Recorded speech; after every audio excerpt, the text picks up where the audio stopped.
सबसे पहले आपके पास तो कोई मेन कारण होना चाहिए कि आप कनाडा में क्यों आना चाहते हो। 3 ऐसे इंपॉर्टेंट डॉक्यूमेंट्स हैं जो आपको लेके जाने हैं। कौन से एयरपोर्ट पे आपको उतरना चाहिए जहां पे आपसे कम क्वेश्चनिंग हो। जो भी आप लोगों ने डॉक्यूमेंट अपने विजिटर वीजा पे लगाए हुए हैं उसके बारे में आपको जानकारी ना होना। हेलो दोस्तों, अगर आप लोगों का कनाडा का टूरिस्ट वीजा लग चुका है एंड अभी आप 2024 में यहाँ पे कनाडा में एंटर होना चाहते हैं, फिर चाहे वो इसी मंथ या फिर आने वाले कुछ महीनों में, तो ये वीडियो आप लोगों के लिए बहुत ही ज्यादा इंपॉर्टेंट होने वाली है। बिकॉज इमिग्रेशन ऑफ कनाडा बहुत ही ज्यादा स्ट्रिक्ट हो गई है टूरिस्ट वीजा को लेके। अगर आपका वीजा लगा हुआ भी है पर जब आप यहाँ पे एयरपोर्ट पे आते हो तो वो जो है आपका वो वीजा एयरपोर्ट पे ही डिक्लाइन करके एंड आपको वापस भेज देते हैं। बहुत सारे जो हैं ये केसेस सामने आ रहे हैं। अभी रिसेंटली ही 5 लोगों के साथ ये केस हुआ है, जिसमें से एक बंदा जो दुबई का था एंड वहीं पे ही 4 बंदे इंडिया के थे। सो वो लोग यहाँ पे एज अ टूरिस्ट वीजा पर आ रहे थे। उन लोगों को जो है कस्टडी में लिया एंड फिर उनसे 4-5 घंटे जो है इंटरव्यू किया एंड इंटरव्यू करने के बाद उन लोगों का वीजा डिक्लाइन करके उनको वापस भेज दिया।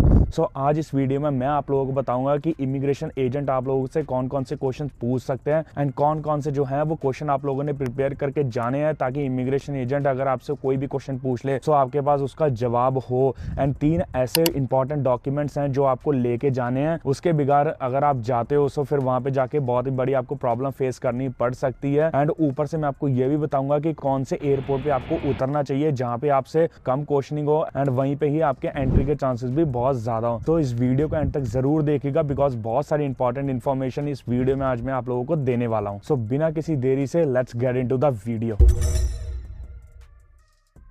तो दोस्तों, अगर आप लोगों का विजिटर वीजा लग चुका है, फिर चाहे आप किसी के पेरेंट्स हो या फिर आप किसी के ब्रदर सिस्टर हो या फिर आप खाली यहाँ पे घूमने आ रहे हो, तो सबसे पहले जो आपने चीज देखनी होती है वो देखनी होती है कि आपका जो विजिटर वीजा वो किस कंडीशन पर लगा है। जैसे कि कुछ लोग जो है वो इन्विटेशन देते हैं कन्वोकेशन की या फिर बर्थडे पार्टीज की या फिर मैरिज सेरेमनी की। अगर आपके उन कंडीशन पे वीजा लगा है तो कभी कभी क्या होता है कि आपकी जो वो डेट होती है जिसपे आपने जाना होता है वो निकल जाती है एंड वीजा आपके बहुत दिनों के बाद आता है। तो दोस्तों, सबसे पहले आपके पास तो कोई मेन कारण होना चाहिए कि आप कनाडा में क्यों आना चाहते हो। बिकॉज जो कारण आप लोगों ने अपनी फाइल में डाला था वो कारण तो निकल चुका होता है। तो ये जो सबसे पहली चीज होती है वो इमिग्रेशन एजेंट को डाउट में डालती है कि आप जिस कारण की वैसे यहाँ आना चाहते थे वो तो आपका खत्म हो गया। सो अब आपका आने का कारण क्या है। सो सबसे पहले चीज आपने ये सोचनी होती है कि आप कनाडा क्यों आ रहे हो। उसके लिए आपको एक बहुत ही अच्छा कारण सोचना पड़ेगा, नहीं तो जो है वो आपको एयरपोर्ट से ही रिफ्यूज करके आपको वापस भेज देंगे। दूसरा जो सबसे बड़ा उनका डाउट का कारण बनता है वो ये होता है कि जो भी आप लोगों ने डॉक्यूमेंट अपने विजिटर वीजा पे लगाए हुए हैं उसके बारे में आपको जानकारी ना होना। बिकॉज आप जिस भी एजेंट से फाइल लगाते हो, ज्यादातर एजेंट आप लोगों को बताते नहीं है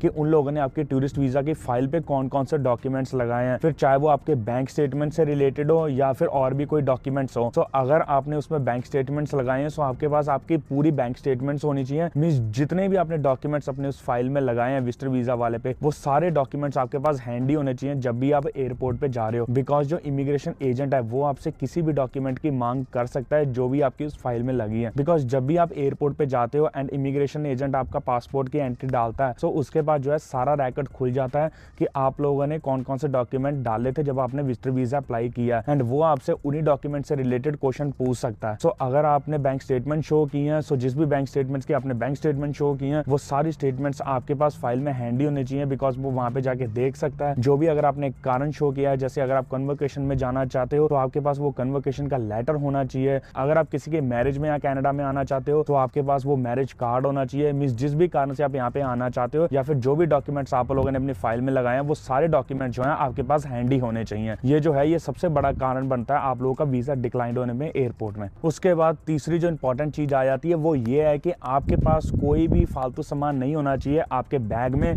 जिससे उनको शक हो कि आप लोग जो है वो कनाडा से वापस नहीं जाना चाहते। जैसे बहुत लोग जो है वो यहाँ पे अपने 12th की मार्कशीट्स वगैरह लेके आते हैं या फिर वो और भी ज़्यादा स्कूल के सर्टिफिकेट लेके आते हैं, जिससे उनको डाउट होता है कि आप लोग जो है यहाँ पे टूरिस्ट वीज़ा पे आके एंड फिर जो है आगे जाके अपने स्टडी का वीज़ा डालेंगे। या फिर आपके पास कोई भी क्रॉकरी का सामान नहीं होना चाहिए, आपके पास कुकर बर्तन वगैरह का कोई भी सामान नहीं होना चाहिए। बिकॉज इस चीज़ से उन लोगों को डाउट होता है कि आप लोग यहाँ पे विजिटर वीज़ा पे आए हो, सो आप ये क्रॉकरी क्यों लेके आए हो, इसका मतलब शायद आप वापस नहीं जाना चाहते। तो ऐसी छोटी छोटी चीज़ें आप लोगों के लगेज में जो है उनको डाउट में डाल सकती हैं। बिकॉज बहुत सारे सारे लोग जो हैं वो ऐसी छोटी छोटी बातों को इग्नोर करते हैं, जिसकी वजह से उनको फिर यहाँ पे इंटरव्यू फेस करना पड़ता है। उसके बाद दोस्तों सबसे इंपॉर्टेंट चीज आ जाती है जो कि आपको जेन्युइन दिखाती है कि आप यहाँ पे एज अ विजिटर वीजे पर ही आए हो, वो आती है आपके रिटर्न टिकट। आपकी रिटर्न टिकट होनी चाहिए वापस जाने की, बिकॉज कोई कोई क्या करते हैं, वो यहाँ पे सिर्फ आने के टिकट करा लेते हैं एंड वापस जाने के टिकट नहीं कराते। वो एक इमिग्रेशन एजेंट को सबसे बड़े जो है वो डाउट में डालती है कि इस बंदे ने अपनी रिटर्न टिकट नहीं कराई, तो शायद इस बंदे का यहाँ से जाने का वापस मन नहीं होगा। सो इसलिए जो है वो आपका वीजा रिजेक्ट कर देते हैं। लेकिन अब इसमें क्या है, अब इसमें जैसे आप किसी एजेंट से सलाह लेते हो या फिर जिस भी एजेंट ने आपको फाइल लगाई होती है, वो आपको ये सलाह देता है कि आप जो है वो रिटर्न टिकट को डेमो टिकट करा लो। डेमो टिकट से उनका मतलब होता है कि आप एक फेक टिकट प्रिंट आउट करा लो जिसमें कि रिटर्न डेट लिखी हो, ताकि उन लोगों को ये बिलीव हो जाए कि हाँ आप लोग यहाँ से वापस जाओगे। लेकिन अब यहाँ पे इमिग्रेशन इतनी ज्यादा स्ट्रिक्ट हो गई है, सो ये काम बिल्कुल मत करना, बिकॉज वो लोग जो है आप लोगों की उस टिकट को एयरलाइन से कंफर्म भी कर सकते हैं। तो आजकल इतने ज्यादा फ्रॉड हो रहे हैं कि वो लोग इस चीज को लेके बहुत ज्यादा स्ट्रिक्ट हैं। तो अगर आप ऐसे किसी फ्रॉड में फंस जाते हो तो फिर तो आपके ऊपर 5 साल का बैन भी लग सकता है एंड आपका वापस जाना तो पक्का ही है। सो इससे अच्छा कि एक ओरिजिनल टिकट रिटर्न की करा के आओ, फिर चाहे वो आप रिफंड टिकट करा सकते हो ताकि फिर यहाँ पे आके आप उसको कैंसिल भी करा सको। बट इसके अंदर मैं आपको सलाह ये दूंगा कि बिल्कुल भी जो है वो फेक टिकट मत करा के आए, जो कि आपका सीधा सीधा कारण बनता है विजिटर वीजे के रिफ्यूजल का। एंड दोस्तों इसके बाद सबसे इंपॉर्टेंट चीज ये आती है कि आप लोग जो है वो कनाडा में कौन से एयरपोर्ट पर आ रहे हो, बिकॉज ये जो है आपके रिफ्यूजल का सबसे बड़ा कारण बन सकता है। बिकॉज इस समय अगर कोई भी बंदा मॉन्ट्रियल एयरपोर्ट पर लैंड हो रहा है, सो उससे सबसे ज्यादा क्वेश्चनिंग हो रही है एंड वहां पे जो है 5-5 घंटे की वो क्वेश्चनिंग कर रहे हैं एंड फिर उसके बाद जो है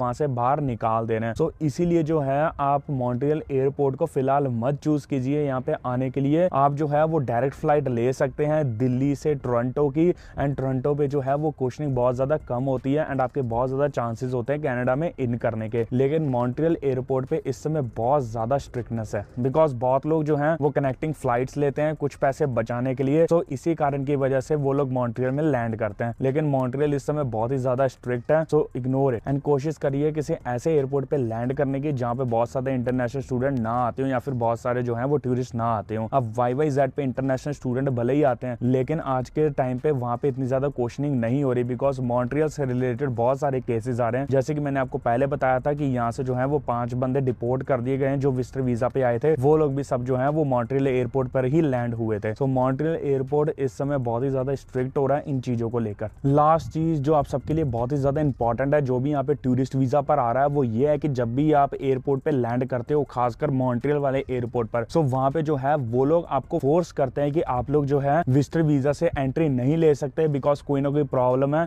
सो वो लोग आपको फोर्स करते हैं कि आप लोग यहाँ पे रिफ्यूजी का क्लेम डालें। सो वो आप बिल्कुल मत करना, रिफ्यूजी का क्लेम मत डालना, बिकॉज वो आपको 2 ऑप्शन देते हैं, या तो आप रिफ्यूजी का क्लेम डालें या फिर वो लोग आपको डिपोर्ट कर देंगे। अब ऐसे में आप लोग क्या कर सकते हैं, अब ऐसे में तो या तो आपके पास किसी एजेंट का नंबर होना चाहिए जिसे आप एयरपोर्ट पे कॉल करके वहां पे बुला सकते हैं एंड वो जो है आपको इन चीजों से निकाल सकता है, बिकॉज उसके अलावा आपके पास कोई ऑप्शन नहीं होता, क्योंकि एक तो आप नए आए होते हो एंड दूसरा आपके पास इतना ज्यादा एक्सपीरियंस नहीं होता कि आप लोग उनके क्वेश्चंस का जो है वो जवाब दे सकें। सो इसलिए वो आपको इन 2 चीजों में फोर्स करते हैं एंड लोग जो है वो घबरा कर रिफ्यूजी क्लेम कर देते हैं। अब इससे सबसे बड़ा नुकसान ये है कि एक बार आपने रिफ्यूजी क्लेम कर दिया तो फिर आपके पास जो है वो ऑप्शंस बहुत ही ज्यादा कम रह जाते हैं, बिकॉज अगर आप डिपोर्ट होते हो तो आप वापस जाके कोई ना कोई ऑप्शन लेके वापस आ सकते हो। लेकिन रिफ्यूजी क्लेम एक बहुत ही अलग चीज आ जाती है एंड अगर आप रिफ्यूजी क्लेम में घुस जाते हो तो फिर जो है आपके ऊपर केस चलते रहते हैं रिफ्यूजी को लेके, आप वापस भी नहीं जा सकते। रिफ्यूजी क्लेम ना करने का एक सबसे बड़ा कारण ये भी है क्योंकि कनाडा में ऑलरेडी बहुत सारी रिफ्यूजी फाइल पड़ी हैं जिनको यहाँ पे प्रोसेस होने में 10-10 साल लग जाते हैं एंड उसके बाद भी जो है वो लोग आपको रिफ्यूज कर सकते हैं रिफ्यूजी क्लेम से एंड आपको वापस डिपोर्ट कर सकते हैं। सो दोस्तों जाते जाते मैं आपको मेन चीजें एक बार फिर से रिमाइंड करा जाता हूँ। जब भी आप लोग एयरपोर्ट पे जा रहे हो, सो इमिग्रेशन एजेंट जो है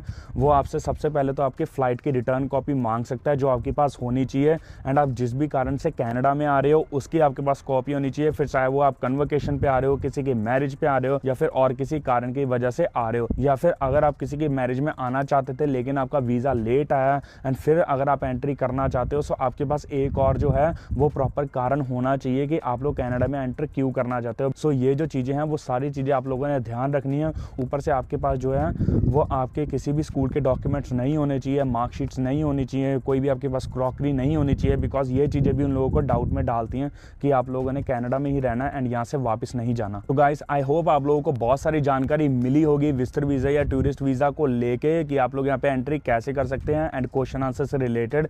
स्टिल अगर आपके मन में कोई भी डाउट है सो आप लोग जो है वो मेरा व्हाट्सएप ग्रुप ज्वाइन कर सकते हैं, जहाँ पे आपको और भी बहुत सारी वीडियोस मिलेंगी एंड यहाँ पे लेफ्ट साइड में आपको उसका जो है वो QR कोड मिल जाएगा। आप उसको स्कैन करके जो है वो मेरे सीधा व्हाट्सएप ग्रुप में पहुंच सकते हैं एंड वहाँ पे जो है वो मुझसे क्वेश्चंस पूछ सकते हैं, बिकॉज यूट्यूब में कभी कभी क्वेश्चन के आंसर देना बहुत ही ज़्यादा डिफिकल्ट हो जाता है। So you guys can join me there. तो आज की वीडियो में इतना ही। नेक्स्ट वीडियो का लिंक आपको यहाँ पे राइट साइड पे मिल जाएगा, आप उस पर क्लिक करके मेरी और भी वीडियोस जो हैं वो देख सकते हैं। तो guys see you in the next video, till then goodbye, take care.